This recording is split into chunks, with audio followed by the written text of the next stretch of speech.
అఖండ గోదావరి మహాపుష్కరాలు 2027 ఏర్పాట్లలో భాగంగా రాజమహేంద్రవరంలో చారిత్రాత్మక మార్పులు చోటు చేసుకుంటున్నాయి. భక్తులకు నిరంతరాయ విద్యుత్, అత్యాధునిక సౌకర్యాలు కల్పించే దిశగా రాష్ట్ర ప్రభుత్వం ముందు చూపుతో చర్యలు చేపడుతోందని రాష్ట్ర ఇంధన శాఖ మంత్రి గొట్టిపాటి రవికుమార్ పేర్కొన్నారు.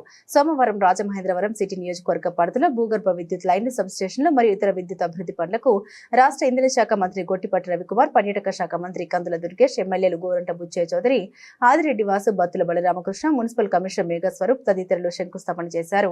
ఈ కార్యక్రమంలో APDCL SE K Tilak Kumar, అధికారులు, స్థానిక ప్రజలు, ప్రజా ప్రతినిధులు, నాయకులు, కార్యకర్తలు పాల్గొన్నారు. మన డిపార్ట్మెంట్ పని తొందరగా కంప్లీట్ కావాలి. 2 నెలల ముందు కంప్లీట్ చేసి రెడీగా పెట్టుకోవాలి మనం. ఎందుకంటే మిగతా డిపార్ట్మెంట్ వాళ్ళు మనం కనుక తొందరగా కంప్లీట్ చేయకపోతే అన్ని అయిపోయి పవర్ వాళ్ళు ఇవ్వలేదు అంటారు, మనమేనంటారు. అందుకని ఇమీడియట్ గా దాన్ని టెండర్ పిలిపించాము, ఇంకా పిలిపించలేదు. టెండర్లో ప్రాసెస్ చేయించి ఇమీడియట్ గా క్వాలిటీ ఉన్న కాంట్రాక్టులను ఎన్నుకోండి. అర్థమైందా? దీంట్లో ఎవరిని కూడా ఉపేక్షించకుండా ఖచ్చితంగా మంచి క్వాలిటీగా పనిచేసే కాంట్రాక్ట్ని తీసుకోండి. ఇమీడియట్ గా పనులు చేయించి తొందరగా ఈ చుట్టుపక్కల ప్రాంత ప్రజలకి ఇవన్నీ కూడా అందించాలి. ఇవన్నీ కూడా తప్పకుండా చేస్తాం. వీటితో పాటు ఇంకా మన ఎమ్మెల్యేస్ కానీ వీళ్ళు ఎక్కడన్నా మనకి టౌన్లో కానీ ఎక్కడ లో వోల్టేజ్ ఉన్నా ఏదన్నా ఉన్నా సరే తప్పకుండా వాటిని కూడా తీసుకొని ఫస్ట్ ప్రయారిటీ ఉన్నాయి చేసి తర్వాత అవి కూడా తీసుకొని తప్పకుండా చేపిస్తాం. అదేవిధంగా దాదాపు 8 వర్కులు ప్రారంభించడాలు కానీ శంకుస్థాపన చేయడాలు కానీ ఏదైతే 485 కోట్ల రూపాయల పనులు ఇవాళ ఒక్కరోజే చేస్తాం విద్యుత్ శాఖ నుంచి. అదొకటి. దాంతోపాటు ఇవాళ మన రాష్ట్రంలో ఎన్నో చెప్పారు మన వాళ్ళు, దేశంలో ఎక్కడైనా విద్యుత్ ఛార్జీలు పెంచుకుంటూ పోతారు. మనం ఫస్ట్ గవర్నమెంట్ ముఖ్యమంత్రి గారు రాగానే గత గవర్నమెంట్ 9 సార్లు విద్యుత్ ఛార్జీలు పెంచింది. మనం ఈ 5 సంవత్సరాలు ₹1 కూడా పెంచలేదు. అవకాశం ఉంటే మళ్ళీ మనం ఎలక్షన్కి వెళ్ళే లోపల విద్యుత్ ఛార్జీలు తగ్గించి మనం ఎలక్షన్కి వెళ్ళాలనే మాట ముఖ్యమంత్రి గారు చెప్పారు. దాని అనుగుణంగానే మనం పనిచేస్తున్నాము. ఇందాక బుచ్చిచౌదరి గారు చెప్పినట్టు 2 అప్ నుంచి మనం 13 పైసలు 2 డౌన్ చేసాం. అది అందరూ కూడా మన అధికారులకు అందరూ తెలుసు, ప్రజలకు కూడా తెలియజేయాల్సిన అవసరం ఉంది. 2 డౌన్ చేసిన రాష్ట్రం ఈ దేశంలో ఏదైనా అది ఆంధ్రప్రదేశ్. ఇట్లా చేసాం. అది కూడా మీరు చూడండి, మనం బొగ్గు నుంచి విపరీతంగా ఉత్పత్తి చేస్తాం.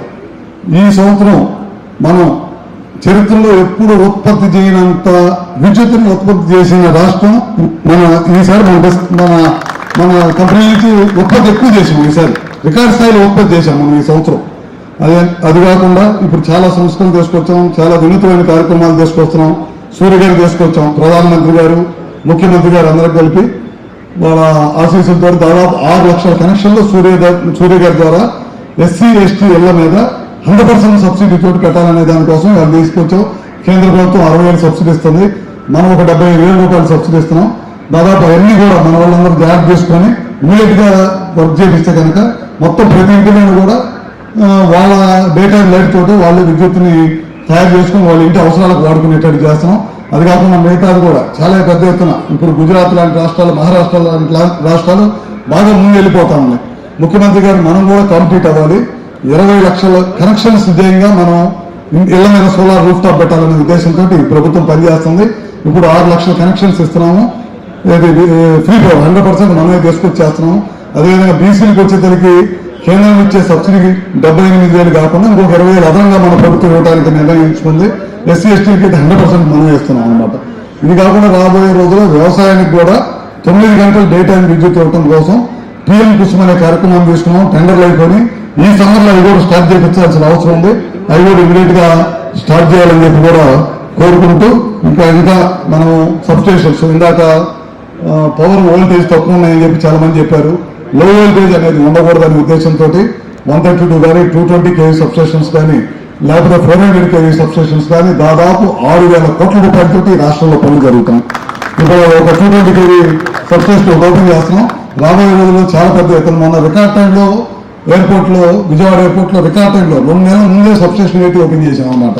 అదేవిధంగా ఏలూరులో ఎప్పటి నుంచో సబ్స్టేషన్ పెండింగ్ లో ఉంటే ల్యాండ్ సమస్యలు తీరకపోతే అన్ని రైతులు పిలిపించి మాట్లాడి అవసరమైన డబ్బులు వాళ్ళకి ఇచ్చి రైతులకి, ఎందుకంటే మనం 2 రోజులు పెట్టుకుంటా పోతుంటే ఎన్ని సంవత్సరాలైన రేట్లు పెరుగుతాయి కానీ సొల్యూషన్ తెలుసుకోండి. ముఖ్యమంత్రి గారు ఫ్రీ హ్యాండ్ ఇచ్చి ఇవన్నీ క్లియర్ చేయాలి. ఇమీడియట్ గా ఈ సబ్స్టేషన్స్ అన్ని కూడా ప్రజలకు వినియోగంలోకి రావాలనే ఉద్దేశంతో ఎన్ని కార్యక్రమాలు చేస్తున్నాం. ఇంకా మన మిత్రులందరూ కూడా ఎమ్మెల్యేస్ కానీ మినిస్టర్ గారు కూడా అన్ని విషయాలు కూడా చెప్పారు. అదే తిరిగి నేను చెప్పడం నాకు ఇష్టం లేదు. పవర్ డిపార్ట్మెంట్ అంతిమ ధ్యేయం ఏంటంటే పవర్ పెంచకూడదు, పవర్ తగ్గించే రేటు కూడా తగ్గించే దశగా పనిచేయాలి. అదేవిధంగా క్వాలిటీ పవర్ ఇవ్వాలి. అందరూ కూడా ఇందాక మన వాళ్ళందరూ కూడా మీ జిల్లాలో బ్రహ్మాండంగా పనిచేస్తా అన్నారు. చాలా సంతోషం, మీరు పనిచేసి బాగా పేరు వస్తే నాకు కూడా పేరు వచ్చింది. కానీ ముఖ్యమంత్రి గారి దృష్టిలో పాజిటివ్ పర్సెప్షన్ 80% ఉంది. రవి ఇంకా 90% రావాలి, ఇంకా ఎక్కువ తిరిగింది అని చెప్పి అంటున్నారు. ఇంకా ముఖ్యమంత్రి గారు సంతోషంగా ఉండాలి, ప్రజలకు బాగుంది అని చెప్పాలంటే ఆయన ఉద్దేశం 95% పైన పాజిటివ్ పర్సెప్షన్, అంటే ప్రజల్లో నుంచి బాగుంది మన డిపార్ట్మెంట్ అని 190 మంది చెప్తే కానీ ఆయనకి సాటిస్ఫాక్షన్ ఉండదు. అందుకని ఇంకా మరింత ఎక్కువగా పనిచేయాలని చెప్పి కోరుకుంటూ ఇవాళ మీ అందరితో కలిసి ఈ కార్యక్రమంలో పాల్గొన్నందుకు మరొకసారి ధన్యవాదాలు తెలియజేసుకుంటూ రాబోయే రోజుల్లో పుష్కరాలకు సంబంధించి కమిటీ వేశారు. ఆ కమిటీ మేమందరం కూడా మంత్రులు ఉన్నాం, వచ్చి పవర్దే కాకుండా ఇరిగేషన్ కాకుండా మిగతా సమస్యలు అన్నిటిపైన కూడా ఒక రోజు వచ్చి ఇక్కడ మీటింగ్ పెట్టుకొని మిగతా సమస్యలు మిగతా వాటిని అన్నింటినీ కూడా వేగవంతంగా పనిచేయడానికి పుష్కరాలు గతంలో ఎప్పుడు జరిగిన విధంగా ఈ రాష్ట్రంలో ముఖ్యమంత్రి గారు కూటమి నాయకత్వంలో జరగడానికి ఇంకా ఎక్కువ పనిచేసి మంచి పేరు తీసుకోవాలని చెప్పి మరొకసారి కోరుకుంటూ సెలవు తీసుకుంటాము. చేస్తూ ఇది ఒక మహత్తరమైనటువంటి కార్యక్రమం. నిజానికి గతంలో మనకి ఇంటరప్షన్ తో కూడినటువంటి పవర్ సప్లైని మనం చూసాం. ఇవాళ ఈ కూటమి ప్రభుత్వం అధికారంలోకి వచ్చిన తర్వాత మీరందరూ గమనించినటువంటి మాట, ఎక్కడా కూడా పవర్ సప్లై అనేటువంటి దానికి అంతరాయం లేదు. అయితే అది ఊరికే మాట చెప్తే వచ్చేటువంటిది కాదు, దానికి నిర్వహణ సరిగ్గా ఉండాలి. ఏవైతే వేస్ట్ ఉంటుందో ఆ వేస్ట్ ని తగ్గించుకోగలగాలి. దాంతో పాటు సాంకేతిక పరమైనటువంటి కార్యక్రమాలని నిర్వహించుకుంటేనే మనం నిరంతరాయంగా పవర్ సప్లై ఇవ్వగలుగుతాం. అదే సమయంలో నిరంతరాయంగా పవర్ సప్లై ఇవ్వాలంటే మరొక పక్కన ట్రూ అప్ ఛార్జెస్ అనేటువంటి మాట కూడా ఎదురపడుతుంది. మనం వినియోగదారుల మీద భారం మోపితేనే నిరంతరాయంగా పవర్ సప్లై ఇవ్వలేనటువంటి పరిస్థితుల నుంచి ఇవాళ ఈ కూటమి ప్రభుత్వం పూర్తి స్థాయిలో వినియోగదారుల మీద ఒక్క రూపాయి కూడా అదనపు భారం పడకుండా పూర్తిగా మనం నిరంతరాయంగా కరెంట్ ఇవ్వగలుగుతున్నామంటే దానికి సమర్థవంతమైనటువంటి కూటమి ప్రభుత్వం, దాన్ని నడుపుతున్నటువంటి ముఖ్యమంత్రి చంద్రబాబు నాయుడు గారు ప్రధాన కారకులైనటువంటి మాటని ఈ సందర్భంగా మీకు మనవి చేస్తున్నాను. దాంతో పాటు రాజకీయపరమైనటువంటి ఆలోచన ఎంత చేసినప్పటికీ కూడా క్షేత్రస్థాయిలో దాన్ని అమలు చేయడానికి అవసరమైనటువంటి యంత్రాంగం, వారి యొక్క సమర్థత, నిర్వహణ తీరు, ఇవన్నీ కూడా చాలా అవసరమైనటువంటివి. అవన్నీ కూడా సమృద్ధిగా మన తూర్పుగోదావరి జిల్లాకు అందాయనేటువంటి మాటను కూడా ఈ సందర్భంగా నేను మనవి చేస్తున్నాను. అందుకే ఇవాళ మీరు రమారని 56 పనులు 96 కోట్లు రమారని 100 కోట్ల రూపాయలతోటి మనం ఇవాళ అమలు చేసుకుంటున్నామంటే దానికి ప్రభుత్వం చూపిస్తున్నటువంటి శ్రద్ధ, దానికి ఇది అవసరం, వీటి ద్వారా నిరంతరాయంగా ఇవ్వగలుగుతాం అనేటువంటి ఒక డిపిఆర్ ని తయారు చేసినటువంటి మీ ట్రాన్స్పోర్ట్ డిపార్ట్మెంట్ వారికి కూడా ప్రత్యేకమైనటువంటి అభినందనలు తెలియజేస్తా ఉన్నాను. దానికి వెన్నుతన్నుగా నిలిచినటువంటి మంత్రి శ్రీ గుత్తిపాటి రవి గారు, ఇవాళ నేను చాలా రోజుల నుంచి సహచర మంత్రిగా వారితో కలిసి కూర్చుని కేబినెట్ లో మాట్లాడినప్పుడు కానీ ఇతర సందర్భాల్లో కానీ మామూలు ఇన్ఫార్మల్ టాక్స్ లో కానీ నాకు అర్థమయ్యే విషయం ఏంటంటే, ఎవరైనా ఏదైనా సమస్యతో మన దగ్గరికి వస్తే వెంటనే దాన్ని ఏ రకంగా అధిగమించాలనేటువంటి దాని మీద స్పాట్ లోనే నిర్ణయం తీసుకోగలిగేటువంటి సమర్థత, అనుభవం ఉన్నటువంటి మంత్రి మన గుత్తిపాటి రవి గారు అనేటువంటి మాట కూడా ఈ సందర్భంగా నేను మనవి చేస్తున్నాను. ఇది పూర్తిగా వారిని పరిశీలించిన తర్వాత నేను చెప్తున్నటువంటి మాట. ఇక రాబోయే రోజుల్లో మనకు జరిగేటువంటి గోదావరి పుష్కరాలు, దానికి సంబంధించి అన్ని డిపార్ట్మెంట్ల వారు కూడా పెద్ద పెద్దగా కార్యక్రమాలు చేపట్టేటువంటి అంశం.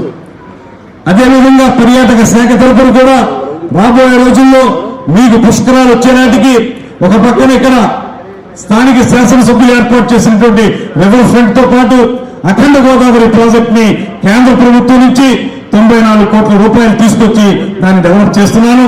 దానికి సంబంధించి ప్రధానంగా హేవలాక్ బ్రిడ్జ్ ని, చిరకాల వాంఛైనటువంటి మన ప్రాంత ప్రజలకి హేవలాక్ బ్రిడ్జ్ ని మనందరూ పాదయాత్ర చేసేటువంటి వారందరికీ ఉపయోగపడే విధంగా, పాదచారులకు ఉపయోగపడే విధంగా, దాంతో పాటు సుందరీకరించడం, పుష్కర్ ఘాట్ సుందరీకరించడం, ఇటు పక్కన మన గోరంట్ల బుచ్చయ్య చౌదరి గారు రిప్రజెంట్ చేస్తున్నటువంటి కడియంలో అక్కడ ఒక కార్యక్రమం, నిడదవోలు నియోజకవర్గంలో ఒక కార్యక్రమం, దాంతో పాటు అన్నిటికంటే ముఖ్యమైనది కుంభమేళా తరహాలో రేపొద్దునొచ్చేటువంటి భక్తులకి వారికి ఆచ్ఛాదన కల్పించడానికి, వారికి వసతి సౌకర్యం కల్పించడానికి బ్రిడ్జిలంక మీద మనం ఏర్పాటు చేసుకోబోతున్నటువంటి టెంట్ సిటీస్.